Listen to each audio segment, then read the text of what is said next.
there, this is Cross. PJ? And we are Words and Whiskey, a podcast for veteran and novice readers alike. We tackle fiction novels and love to talk about what we're drinking. You should think of us as your intoxicating weekly book club. Not today. Today we're live. Today we're live. Today we're live. Dragonsteel. Woo!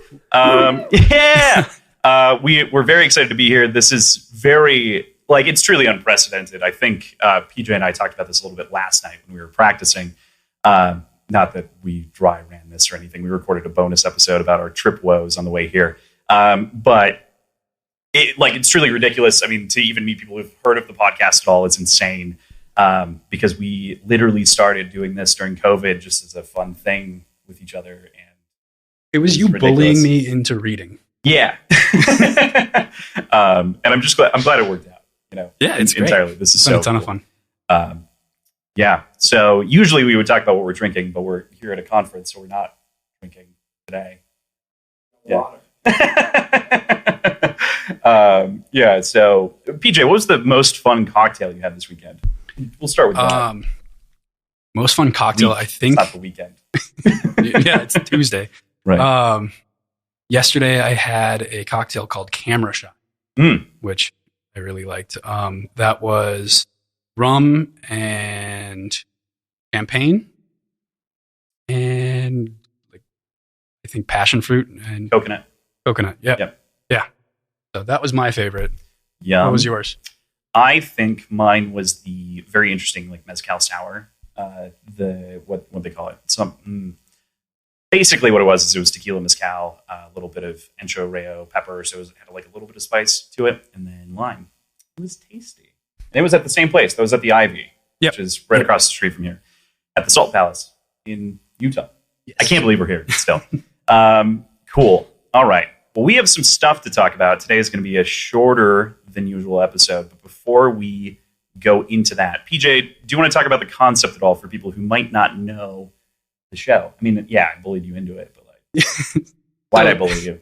So essentially, Krossland and I have always shared interest in whatever media we've been consuming, video games or TV shows or movies or what have you. And I was never much of a reader. He was. So he had all these stories that he wanted to share with me. And this was kind of the way to do it. Yeah, one day we'll get to the Dark Tower. But it's very interesting because we went on this trajectory and I was like, I want PJ to eventually read the Dark Tower, but I don't feel like I'm good enough to do this and talk about that yet. So we've kind of been doing other things and other interests and books that I love. So yeah, you get to be drugged through my taste. Yeah, exactly.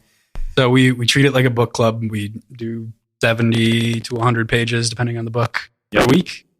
And then break it down, have a couple cocktails. Sometimes too many. One of us has too many. It's me. It's always me. If you ever notice the end of the episodes that get really abbreviated, you know exactly why. Which is, it's perfect. Yeah. All right. Well, we're here to talk about the bands of Mourning and talk a little bit about the Lost Metal and kind of theorizing into it. It's been released today. So one of the things, PJ hadn't even seen the cover until yesterday. No. PJ goes to me and we're sitting in the room and he's like, the cover was revealed. And I was like, 3 or 4 months ago. Yeah. I have been very, very cautious about any sort of story spoilers, which is really difficult for this intertwining crisscrossy story that Brandon's weaved. Yeah, PJ is insane. It's very funny to me because PJ is so cautious about spoilers, but he's also in charge of making all of our social media memes. So he has to be both aware of what the meme culture is without spoiling himself on anything. Yep. And somehow you didn't see the covers until now. Nope. But we're going to talk about Bands of Mourning as kind of the wrap up and then theorize a little bit about Lost Metal. But before we do that, PJ, let's just start with overall thoughts and feelings on bands. I should be prepared for this. I really enjoyed bands. I felt like it brought another dimension to several of the characters, specifically in the role of relationships and interpersonal connections, which was a little bit less fleshed out in the first two first three. Yeah, that's fair. I mean, I think one of the things that we focused on, kind of early in the first two books was the relationship between Wax and Steris. And this is really where that comes through more and more and more, as you get a lot more of the sort of meat behind them actually coming to love each other versus being something contractual. And before, she didn't really get the page time that she should have gotten, I think. And I think that's a symptom of the style of book that these are. These were intended to be quick, witty Westerns. Yeah, so. Which I'm down. Yeah, right. But what I also appreciated, and you and I disagree, I think, to a certain extent on the combat. Of course we do. Styles. But I felt like we got more of the technical, like step-by-step combat in this book. Sure. Compared to the previous ones. I mean, it's guns. Like, what do you do beyond, like, bang, pow? Yeah, I suppose. But we got, that's what kind of made me fall in love with Mistborn, which was, to your surprise, I think. Yeah. Well, I mean, not really. I mean, like, it was just an extra level that made me appreciate how much you liked it, because that was the first thing that grabbed me, was the magic systems or the complexities there. But I think that's what's really fun about this series, and I think it's emphasized more and more, is the restriction of abilities and having only a pair to play with for the most part, if you have any at all. Yep. Yeah. Cool. All right. Overall, you liked it, though? Yeah, of course. I don't think I would have agreed to come here and talk about it in Brandon's house if I didn't like it. Yeah, okay, fair point. That's definitely, that's real. That's real. So in wrapping this up a little bit and talking about this, there is, each of these books so far has had like a very distinct tonal shift and kind of thing that it's going for, right? If we look at Alloy of Law, it is like the classic Western. If we look at Shadows of Self, that's like a murder mystery, investigation, almost Sherlock Holmesian detective novel. And then this one is like, I've said it so many times, but it's like an Indiana Jones adventure story. A little bit. It is. It's what, Wax and Wayne in the Temple of Boom? Basically everything explodes all the time. Yeah, right? That's like Wax's whole thing. That is Wax's whole thing. Yeah. But what do you make of these different tonal shifts and the choices to tell these different stories versus, kind of, it's like episode of the week, right? To a degree. I mean, 6 months apart. But what do you think about that? And then what do you think the Lost Metal is going to be? So, you're right on with the sort of episode of the week kind of differences, but there is the through line, and I think that's well balanced. It feels like it's in the same series realm. So I think we'll get another sort of evolution here.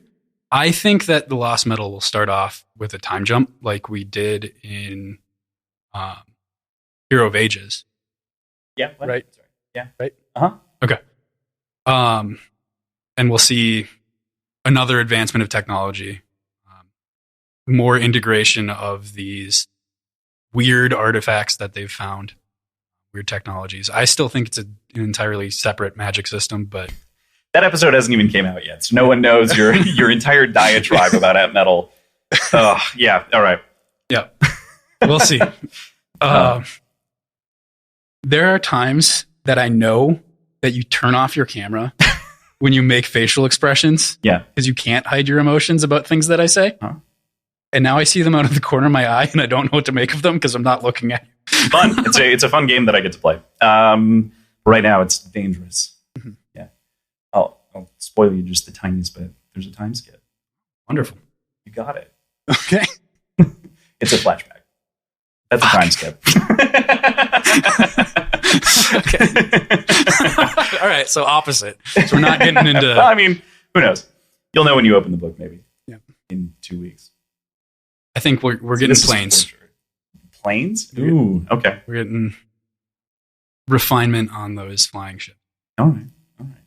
So I wanted to take a minute and talk about Wax and Steris. This is obviously, we spoke about it a little bit earlier, but it's the fundamental relationship that is the core of this book, and kind of, it is the through line and the thread that pulls us from end to end, from wedding to wedding, inside the story. Yeah. What do you think of it? I know that you weren't the biggest fan of Steris, and I had to argue with you many times to just give it a minute. I didn't see the point of her for a lot of it. Sure. I felt like she just didn't get enough time to be that important of a character, and that like totally shifted in this book and became a very, I think, good relationship. Good. You can words. I can words. Okay. I have this habit of making comments about things that are very common in books that I'm not aware of. So I like to tread lightly there. But I felt like they became reliant on each other in a way that was mutually beneficial and made Wax a better person. You look for codependency in your relationships. We should. No, I to a certain extent. I mean, yeah, there's building together and alone, right? And I think that's what they do so well, and complement each other. And Steris has kind of been that from the beginning in a big way, where it's like you have you have Steris, who is this fascinating character of whom has many different tendencies and sort of tics, but they're all useful. And in the end, Wax accepts them in the same way that she initially accepts the sort of the way that he is going to be a sheriff and a detective and like go through all those motions as a lawman, right, and a constable. So they share this overlapping, and I think for me, it's Wax that was slow to the gun and like didn't realize it, and that's ultimately because he was still hung up on Lessie, which makes sense because of the last book. But you know, you should have seen it earlier. Sure, probably. All right. I don't know if I can let you off there. You're right. I should have seen it earlier, but I didn't. I didn't key into it as much. Yeah, it's one of the kind of difficult intricacies of doing this show is recording these and then like wanting to say so much to you about something and like putting you directly to the fire so that you have that opinion, and I can't. And I get yelled at online sometimes for not directing you in a direction. So let me figure it out. Yeah. That's what we do. I take that abuse for you. Yep. This is our relationship. You see? I appreciate you. This is our codependency. Okay. All right. So there's a lot about Marcy here too. I mean, we can't not talk about Marcy. We're going to run through the characters and the way that they grow and change. But Marcy and her self-actualization versus reality is a huge part of this novel, especially near the end. There's a lot that goes on here where it seems like she's still dancing around the sort of flirtatious desire that she had towards Wax. And she finally, at the end of the novel, kind of, again, as a through line, she removes herself from that power fantasy when she has access to the Bands of Mourning, right? She truly shifts completely away from that. It's like she comes to not only a realization of this like childlike desire to be like Vin that's driven by society, but she also gives up at the same time the sort of fantasy, even though she's like kind of convincing herself. You led me onto this. I like she is explicitly in her own head, not into Wax anymore. Mm-hmm. But she's just so constant, like it consumes her right constantly, and she's, I think, convincing herself throughout most of it that she doesn't want him anyway. But that truly does change, I think, like you mentioned, at that same moment where she realizes she doesn't want the power from the bands, and that's not what she's after. So I like that parallel. And it's also, this hasn't come out on the episode, but we didn't talk about it too much there. We also have the sort of opposite of Vin's arc in a big way, where we kind of talked about the dress argument again, of which we've had so many times. But bringing it up in the context of Marcy is a lot more interesting because she ultimately doesn't decide that she wants to fuse those sides of her personality and like merge them because she doesn't have them split to begin with. But she has sort of the opposite realization of Vin, that she doesn't need to seek that power. She's also not in the same world-threatening circumstances. We have to give a little bit of a break there, but it's not a superhero, right? But she does act like one for a second. That's true. Yeah, she gets to be Wonder Woman for just a minute, which is fun. Pew! Shoots away. Sarah says something like, "Kid, not on my list of things to see today was my sister flying," or something like that. Yeah, something taking off. Effect. Yeah, couldn't have prepared her for that. It's It's a great little moment in reveal. Okay, so one of our patrons had a really tough time with the moments with Milan in the temple. And so I kind of wanted to talk about Milan specifically and her usage throughout the story. Being that she is kind of this Swiss Army knife, does Brandon even like the Khandra? Like, what do we... Yeah, he treats these immortals really poorly. And I don't know if it's entirely a dislike or apathy towards them, but there's just not resolution after they're kind of used for... They're very utilitarian, like not utilitarian. They're utilized. Mm-hmm. They are tools more often than not. Especially that sort of last trap scene with Milan. And we just don't get to see any sort of recovery. We don't get to see any sort of well-wishing from Wax. It's just, all right, she's broken and cool. Cool, yeah. She'll be okay. Mm-hmm. But, I mean, I don't know what to make of that. And there's so much that happens, so there's only so much that can make it to the page, but you would think there could be some empathy from the other characters watching her sacrifice herself, sacrifice her body. We know it hurts. Right. Like I think Wax has some empathy. I think it would be a little undue to say that he doesn't have any empathy in the moment, but she's still utilitarian to this purpose, right? And she also volunteers for it effectively. So there's that combination. She says that she can shut off her nerves so that she doesn't feel pain and goes into it. But it's still an awful thing to witness, and it takes her out of, most of the combat before she gets injected and gets absolutely turned into goo. Yep. Yeah. Little goo pile. Goo and shards of glass. Yeah. Oh God. Basically. Brutal. I imagine that image of like her basically laying down on her back and like a skeleton melting and just seeing like a green emerald skeleton looking up. I hadn't imagined that. Oh yeah. That's terrifying. Right. It is terrifying. Can't believe that wasn't in your head. I got to tell you more what I think of things, I guess. Yeah.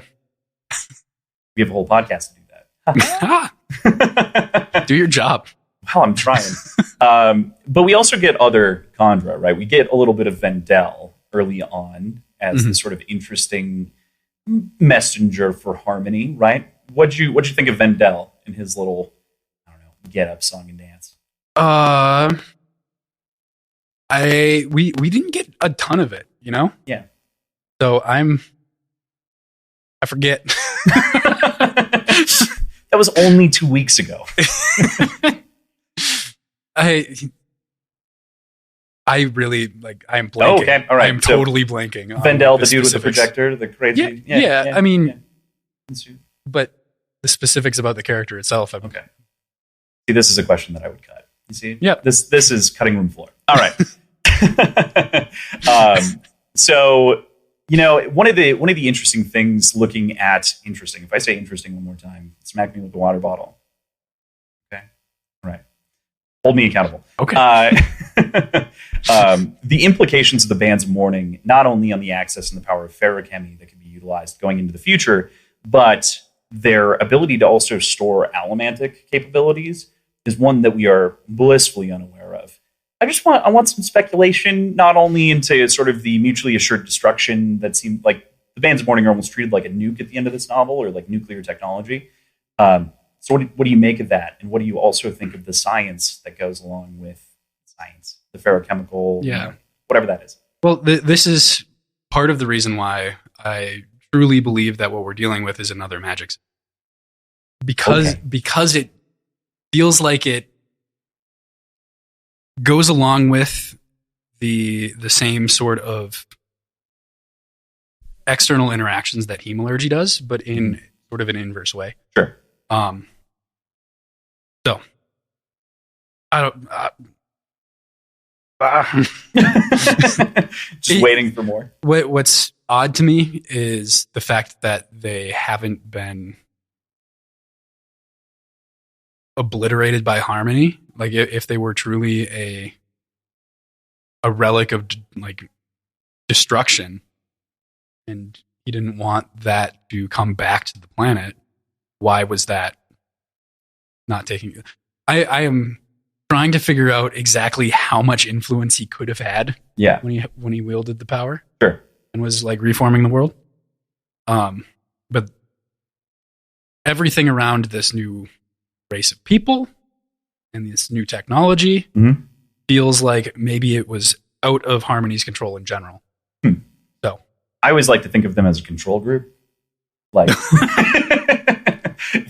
they ultimately were like, okay, let's see if they can survive, and they'll sufficiently advance themselves. And then you've got the people who were given everything and then didn't make a lot of those technological advancements. Right. But I definitely understand kind of the distinction there. This is really fun, finally, kind of, because you still haven't finished Secret History, but we're at the same page for once, which almost never happens outside of Stormlight stuff that I can wield over you. And Red Rising. We're at the same point. That's what I'm saying. Oh, I was saying we're not at the same point in the others. It's fine. Okay. So we're at the same point. So like my theory with this is, to some degree, I mean, I understand your technological fascination with the idea that this is a new magic system. I think I go back, I think it's Asimov. This is going to be a really bad paraphrase, but sufficiently advanced magic is technology, or technology is sufficiently advanced magic. And so I think that it's tough to define it as a magic system to me, because when you start applying things to it and like working out other ways to use it, I like to think of it as a periodic table of elements, but then you've got 3 of them. Yeah, I guess it's more semantics than anything, talking about it as a magic system when on their planet it is just kind of innate. Yeah. It's the reality. Yeah. I almost want to call language a part of the magic system too now. Understanding that it's intrinsically related to location. Sure. And there's so much more complication and so much less almost free will that goes along with that. Less a lower tier of sentience, I guess, that can be extrapolated from that knowledge. But we get a very brief it's very description brief. of how the language works. We're running on very little as far as a lot of this book goes in the magic systems. But I like rules. Right. So that's where I just want to run with it. Right. You can define it, it's better. So I totally get that. All right. Do you think, just to recircle on the Bands of Mourning one final time here, do you think that there's something like an unkeyed metal mine powering the Allomantic side? Even though you can't like put your ability into it, how do you think that functions? You had this question ahead of time. I know, and I still don't know. There was a comment somewhere talking about how it can affect you even if you're not touching it, like just proximity to it. Sure. So I would think that it's some aura that keys into identity in some way externally. Whatever that is, whatever metal that is. Okay. We've talked a little bit about god metals, right? So we've got a couple of them. We've got atium. We assume that this red spike is Trell related. And then we've obviously got the little nugget that you're obsessed about. So there's that. I love the nugget. Very clearly that grants allomancy to everyone. Yeah, right. PJ just read that part, so he's just aware that that's the name now. But yes, Lerasium. I won't stop calling it the Nuggies. The Nuggies? Yeah, okay. What do you make of Et Metal? Like thinking about Et Metal and this sort of new, harmonium, whatever you want to call it, harmonies metal, and kind of the god metals at large as you understand them so far. So that's the one that allows for flight, right? That's what allows for like power. Power, yeah, arguably. Well, I have a theory. Okay. And it goes back to kind of an inside joke. So there are a couple metals on our planet that explode when they touch water. Yes. One of them is potassium. Yeah. Potassium is in bananas. Okay, so you're going back to the, can we pull bananas or not? Yeah. Okay, all right, got it. Cool. Which, no, probably not. But if it reacts the same. So I think the other one's sodium, which maybe there's a series of salts that do something similar. Sure.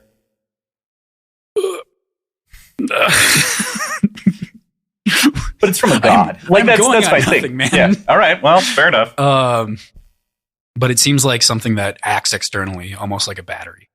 Sure. Yeah. Blows when wet. Sounds like a gremlin to me. But it'd be a gremlin. Don't feed it after midnight.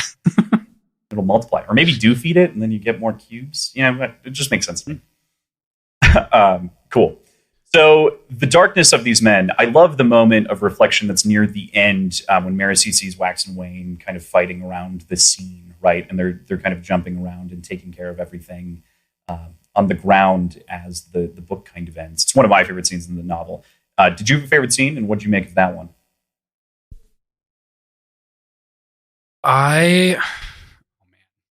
So what I thought of that one, I thought that was a great wrap up on Marasi's arc, as far as her going from idolizing these men as heroes and as nothing but good forces to intrinsically dark. Yeah. But still working towards something good. And that scene specifically made me think that could have been the wrap for the series. And is what kind of made me think that it made sense to have a time jump, because then you can kind of have significant wrap up with a lot of the stories, and then still explore those that need time to develop, allow them to develop off page, like with these Southerners. Sure. And sort of the integration of their technology and their culture into the rest of the world. Sure. Or the part of the world that we're familiar with. So I that's what I got out of that little section. I am sucker for the fight scenes. I really am. The second to last one, I think. I'm trying to think of specifically what happens, but I just remember that one stuck out to me. The one before they pick up the bands. Sure. Wait, before who picks up the bands? Before Wax picks up the bands? Or before Marasi even does. While they're on their way. While they're on their way in the temple? This would also get cut. Yeah. Okay, yeah. I know what you're talking about. It's very jump back and forth and get the play by play. Sure. I liked how that was written. You really? I thought you'd go for the train scene. Train scene's a lot of fun. Yeah. That seemed like the one that you were the most excited about when we were talking about it. I thought that was in the previous book. No. This book does have that interesting tonal shift in the middle, though. It does kind of feel like two different, not like two fully different books, but like two fully different scenes when you leave Ellendale. I wanted to call it Luthadel again. But yeah, when you leave Ellendale, it does feel like the tone completely shifts as you go into the roughs. So I kind of like that moment. Yeah. That's when it really feels that Indiana Jones moment. Yeah. I was a sucker for young Indiana Jones. Absolutely. Growing up. So I think you and I both watched that a lot. Yeah. But you didn't remember its name. Adventures. It's okay. So I don't have a good memory. That also doesn't help the podcast sometimes, which is fun. No, absolutely. So we, thinking back to the Marasi scene, I did want to say, I think that it's also a really interesting thing to consider with her. Interesting. Yeah, I needed that. You should have hit me with it. It's okay. It's open. Oh, yeah. Don't want to spill all over everything. That's fair. Some people have to come in after us. The moment in which she's staring up, I have this like scratch at the back of my mind if holding the bands of mourning affected her, not only in the way that like it did for her to realize that she doesn't desire the power, but also in some sort of closer to godliness thing where she perceives these people as they are. Because it does feel like there's also an internal monologue shift in a big way there. And maybe that's just a pure moment of realization, or maybe there's something else going on there. Did you have any thoughts? At empty? I like that idea. Does it reinforce the stories of that she's been told about Vin, that she was more than just a normal person? Does it reinforce the stories? Because she's always had that perspective of Vin, that of what was passed down, of her power and her. I think you're right. I think it probably extraordinary fights nature. against it a little bit and is like, we were just people wielding these powers, right? Right. It probably speaks against the sort of myth of the Ascendant Warrior in a way. I was saying that, Humanizes it. I'm going the other way. Oh, I'm well, saying that bummer. she's holding this power that's Yeah. so out of control, and realizing that that's what Vin felt all the time. Sure. After Sure. she realizes that she's Mistborn. I don't know. I don't know what to make of that. I wish we could have had more reflection on that comparison. Okay. From Marcy. Yeah. Yeah. I wish I had a lot more of a lot of things. It's so dense at the end. Yeah, I mean that is the nature of a good Sanderlanche. That little bit of density right at the end gets you through everything and make you question everything. Yep. All at once. Okay, cool. So before we kind of wrap some thoughts on the book on the whole, there's this sort of Marvel sequence almost of scenes that we have, like Marvel stinger credits at the end, right? We've got 3 of them. We tried to talk about these in the last episode to try to make it in, but we were severely time crunched because you had to make your flight. Yep. So we didn't get to finish that episode the way that we wanted to. I figured we could bring those back now and talk about them a little bit, since we didn't give them the proper weight at the time. So the first one is Marcy piecing together the war that's coming in the Outer Reaches, talking about Bilming, and I forget the name of the other city, but that there seems to be war brewing, that weapons are beginning to be distributed, it appears, and there's obvious rebellion going on because of the set and likely the influence of Trell. Thinking about Lost Metal and thinking about this moment, what do you see for the future here? So I think what's the most dire about that is we are seeing such a rapid evolution of technology. So even the people preparing for war have no idea what they're preparing against. If they're in our eyes a century behind, would be devastating. It'd be impossible. And we have sort of implications from Harmony that there are these more advanced technologies on the planet. So they're not all equal. Sure. And it's going, it has the potential to be very lopsided as far as. Okay. Yeah. I mean, especially if you consider the fact that, I mean, it's maybe not going to happen to quite the degree that it could happen. Depends on how long that time skip could be. But if you had weaponized Wilg-esque blimps, that would be a complete game changer. Yeah. Yeah. Yeah. What do you see Marcy's role being in the next book?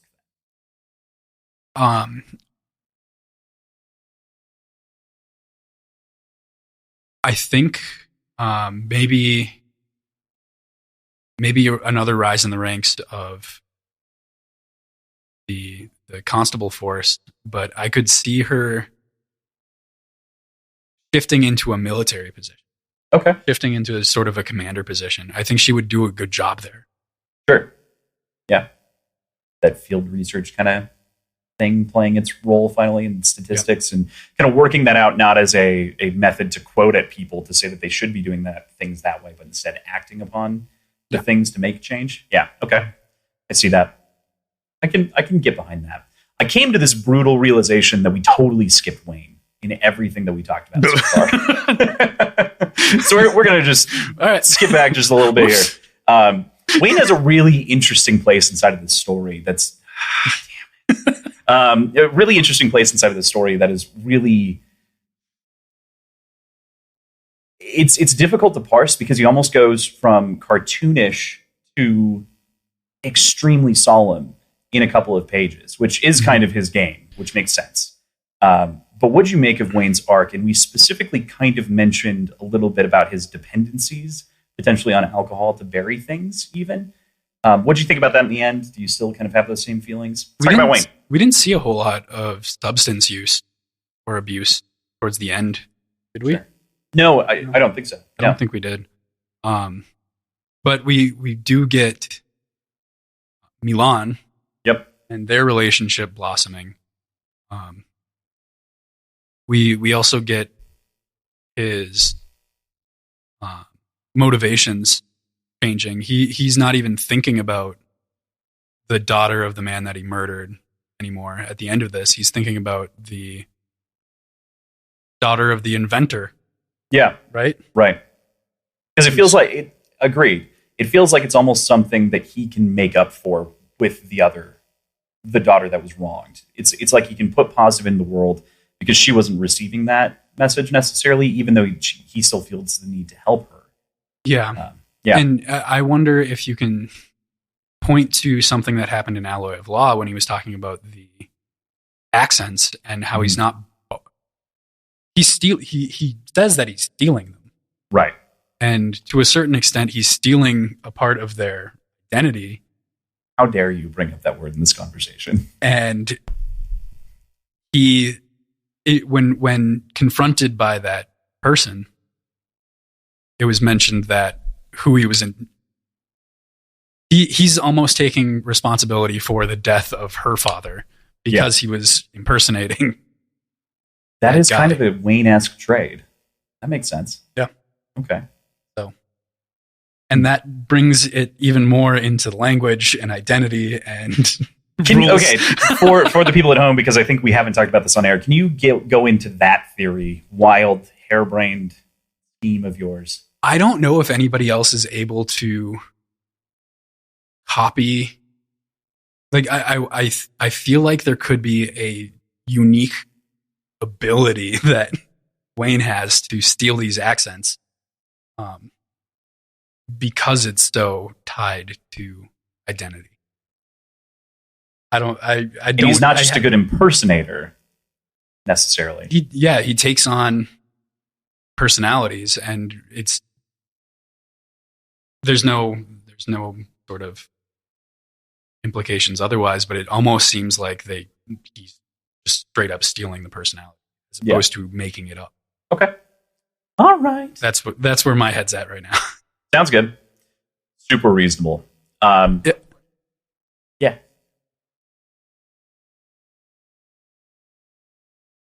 That's fair. And yes. That's fair. And that backs up the idea that Wax also changes his accent between the Ruff's accent and the Ellendale accent. Talking about investment in the spiritual realm, just so that's caught on air. Yeah, absolutely. I think that's definitely something to be exposed more. I think when PJ has a little bit more exposure with Secret History, so we'll see. Right. But I totally agree. Yeah, definitely plays a big part in the whole conversation here. Okay, so I think that's good for Wayne. We've got two more of those, and then we'll kind of open up for any questions that you guys might want us to tackle or talk about. And then that'll be the episode. So yeah, sounds good. Cool. So Suit claims that he has a couple of faceless immortals of his own, and that the set does enlarge this whole card-themed group of gangsters and whatnot, and backroom players. What do you make of the final scene that we get here with him, where effectively one of those comes in and explodes? Well, I don't think they're Khandra. Well, yeah. So it's assuming it's a different faceless immortal species altogether. Sure. Initially, I thought it was a Koloss. Yeah. Because they described the red eyes walking in, and that's pretty quickly dispelled, I think. Yeah. But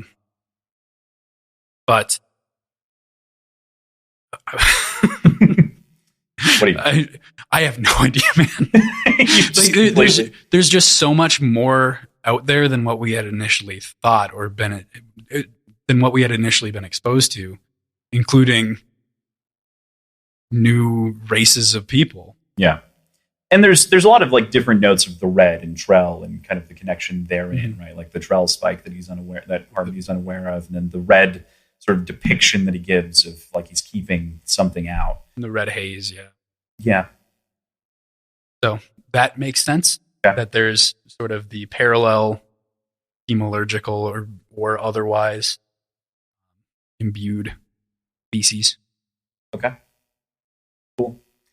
Final thing to talk about in our little Marvel-esque wrap-up that happens right at the end of this epilogue. Wax taps that coin that good old Hoyd gave him. What do we see this perspective of a traveler walking among the cold of a distant land?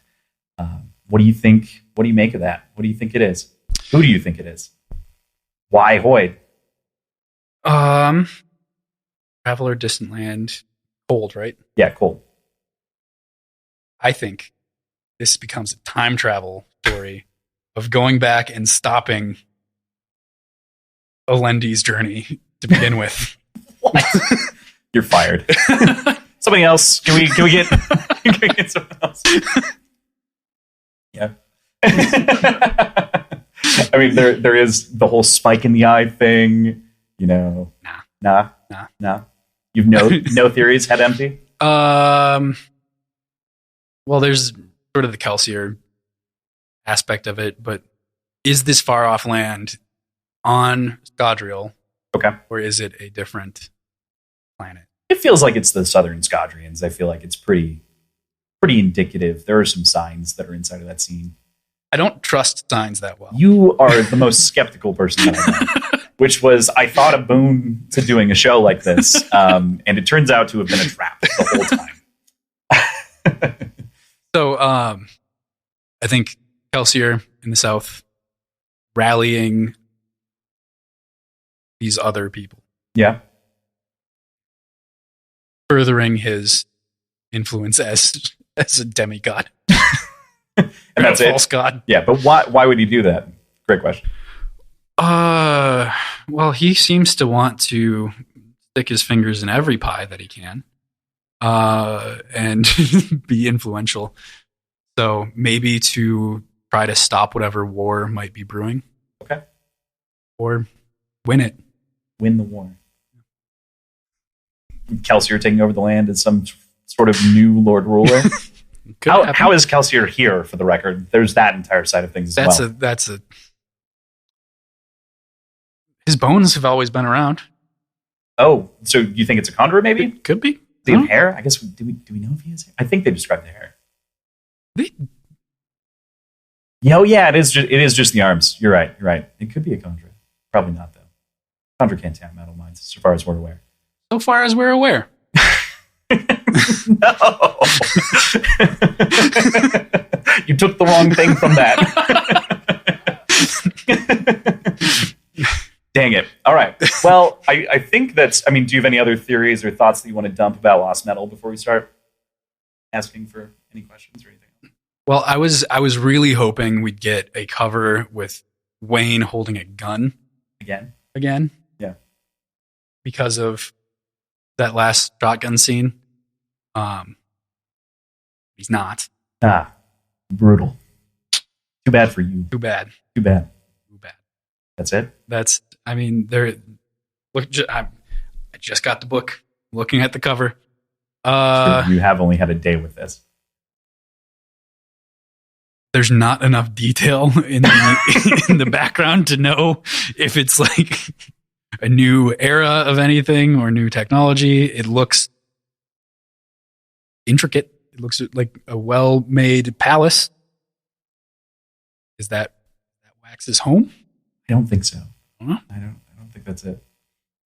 I don't want to tell you no, but I think I have to tell you no. Okay. I think that's where I'm at right now. All right. Cool. Well, sweet. Well, thank you for coming to this. Yeah, I want to open it up. Do you guys want us to talk about anything? Any questions that you might have? Sweet. I'm going to go across the room that way, right to left, if that makes sense. Fire away. What's your name? Joseph. Great to meet you. So, disclosure. I have read the first 3 sections of it so far. So I've gotten up to the point where Kelsier interacts with Spoilers. Yeah, spoilers. Interacts with the two. Chris and Naj. Those are their Yeah. names. I'm also really bad with names. So I've read up till that point. So it seems like Kelsier is in the background making a lot of influential things. It sounds like he is able to interact with preservation, who's able to interact with the physical world. So maybe them's kind of teaming up and kidnapping preservation and making him do things. That sounds like a Kelsier movie. It does. Yes, I'm just going to kidnap a god after I slapped him. Yep. If anyone's able to do that, all right, be him. Yeah. What was your name? Dima? Dima?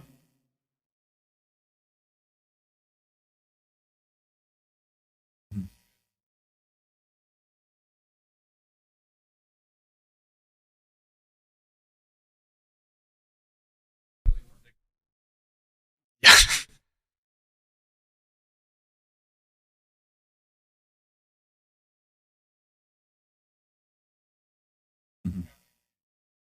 Exactly.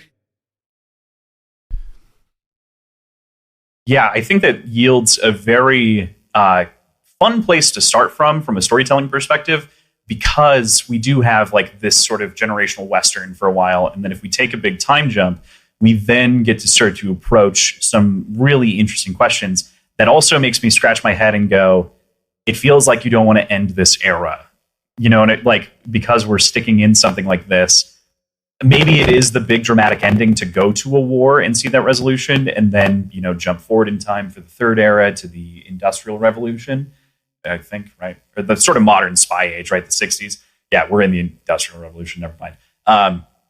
And see that big changeover. So I'm really excited for that. But part of me doesn't want to leave. Part of me really doesn't want to leave.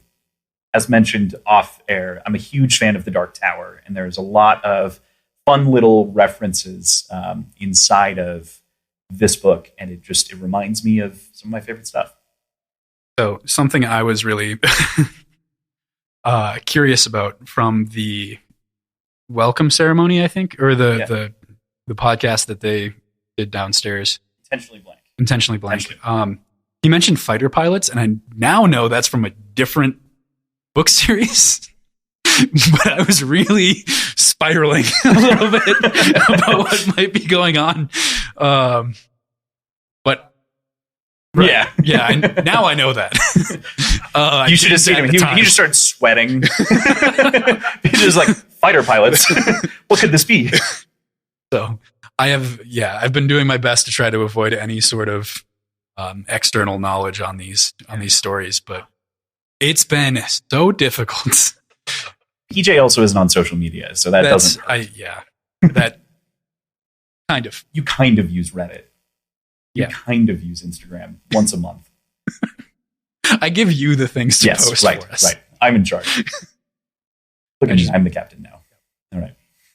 Like we made a meme with Kelsier, and I had to have you search for the photos to use and send them to me. That's really the way that it goes. PJ can't touch fan art. That's a rule. I have to send him anything and everything. That's been a rule since PJ accidentally looked something up in Red Rising and spoiled himself on a very small detail. Yep. But it was enough for him to go, oh, that person lives, which is a problem. So, yeah. Mm-hmm. So, yeah, I pretty much source all of that and take care of all of that. Cool. You had a question? Yeah, what's your name? Christy? Cool.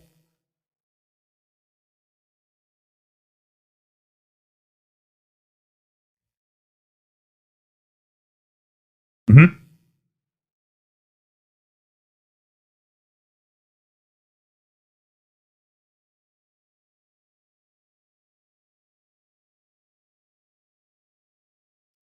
Ooh, okay. So I don't think he could have because of reasons that I can't quite say because he isn't there yet. But I think that he couldn't have because there's a half measure there that is very clear by the end of that section, if that makes sense. By the end of Secret History, right? And I think that it is clear that he was not groomed to hold it for long. And so he is not, as such, able to do that. I don't think he can expend himself in that way. Earmuffs, kid. I should have said that first. I don't know what's going on. And then I'm not absorbing any of this. This is why I was like, you might actually be able to sit in the spoiler stream because I don't think you would have any clue about most of it. You didn't, but and then the first, so referencing endowment and everything there. Yes, I don't think he could have. What was the first part of the question again? Yes. Yep. Mm-hmm. Yeah. Physical. I think it's a representation of that power made manifest so that someone can pick it up and run with it, which gets. Yeah, it is. It is the original body, and so it seems like based on everything that we have so far, these are all of our, the shards of Andal Nauseam. So that makes up our big body of our big capital G God. And I think that picking up, this gets interesting. Like, I don't think I can talk about it with PJ in the room because I want to talk about Warbreaker. I want to talk some of those answers lie especially in Stormlight, and I think that we have some evidence that when someone picks up a shard in the physical realm, they die effectively, and they lose their actual body. And so I don't know that it's so much remaking their body, but like I said, some evidence, and I can't get into specifics.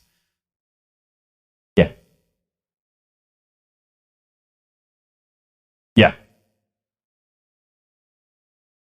It could. It could be the dark side. I don't think it is. There's another reason that I don't think it is that yeah. That guy whose name starts with a T. What's your name, by the way? Kobe. Mm-hmm.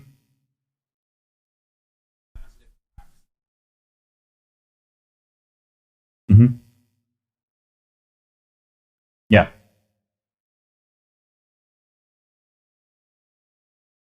Mm-hmm. I think it's theory, absolute crazy off the wall theory. I think it's a more pure form of investiture. So I think it would just be raw power to whatever capabilities you have.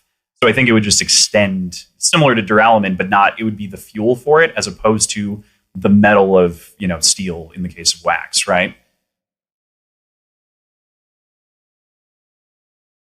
Any metal, yeah. I think that's kind of what makes sense, right? I'm gonna go this way and then back. Yeah, no. Ziva. Yeah.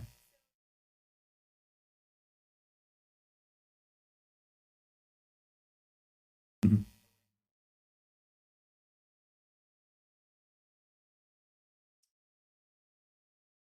Yes. That's an interesting overlap of cards and math. Yeah. It's been a while since I've sat in a math classroom. Yeah. But yeah, that's I now want to dig into that.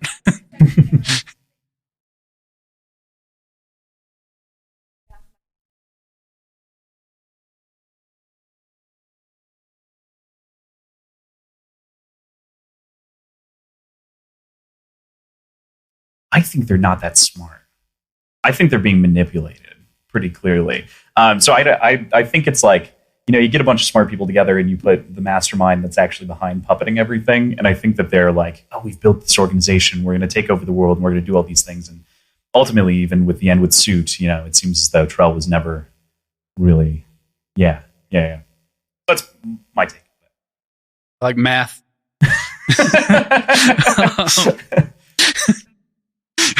Yeah, that makes more sense. I have. He has not. I have not. Yeah. I am strictly You are Mistborn open to read the novels short series. and Elantris. Yep. We're getting there. We're getting there. I wanted to ask, though, because I took over the At Metal thing. What do you think about At Metal if it were burned by Mistborn? Do you agree? Do you have a different idea? I mean, I think it's entirely possible that it just doesn't do anything. There are other metals that just aren't useful in that way. Okay. Right. Give it a question, then we'll go over here, and then that's about our time.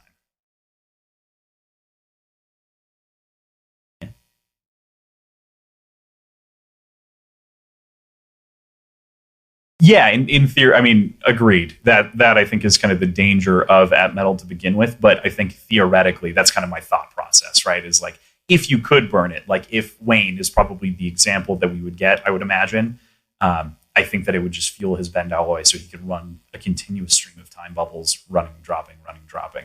But I think that's intentional by Harmony because I don't think he probably wants it used in that way.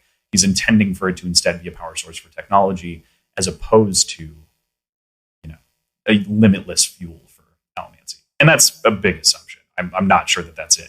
I mean, limited because of the size of that metal, but, investiture fuel. Gotcha. Yeah. Ooh. Mm-hmm. Yeah. I mean, that's going to be... They were dealing with metallurgists in the Final Empire, right? So that technology is only going to get more and more refined. I think we'll see more alloys being toyed with. I think we'll see more separation like that, I think, as a possibility.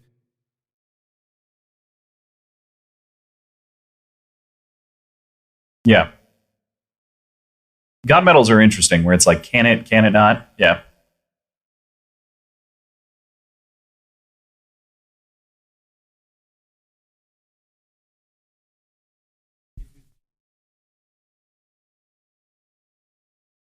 Yeah, if we... Yeah, I think about this in the way, parsing this from like an Andal perspective, there's probably like one supreme god metal to some degree. If you had all of the shards together somehow, and it would probably do something crazy. I don't exactly know. This is a very loose and crazy theory, but I imagine that you couldn't break it into subparts as cleanly. Now, is Sazed a perfect vessel for both of these powers? Could that be something we interrogate in the near future? And could he be broken and separated like the shards that he picked up? I think it's more than possible, and I don't think we can write it off entirely. Could it be synthesized? No. God metals cannot be synthesized. I'll prove you wrong. You can't. Go ahead.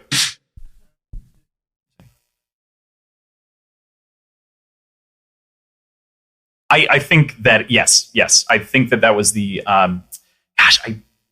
it's in one of the episodes. I think that I mentioned the sort of nomenclature, broke it down the first time that it was mentioned. You did? I don't remember what it is. I could probably Google it in my notes. I forget the words. But yeah, Andal Nasium, of course, is a stand-in. Very similar to the Jewish name for God. Very similar. And term, however that works. And so I think that it does break down etymologically into those two chunks. And so it's interesting to think that maybe the god of all of this was just a giant metal cube. Final question. Did you have one? Oh, okay. Okay, cool. Yeah, cool. Well, that is our time. We ran a little bit. We were actually up to the wire. All right, perfect. So, perfect. Thank you all for coming so much. We're so glad to have you all. In case you didn't know, Words and Whiskey. If you haven't got one, we have stickers and keychains. Come steal one right now, or multiple. Thank you all so much for coming. This is so cool. This has been really fun.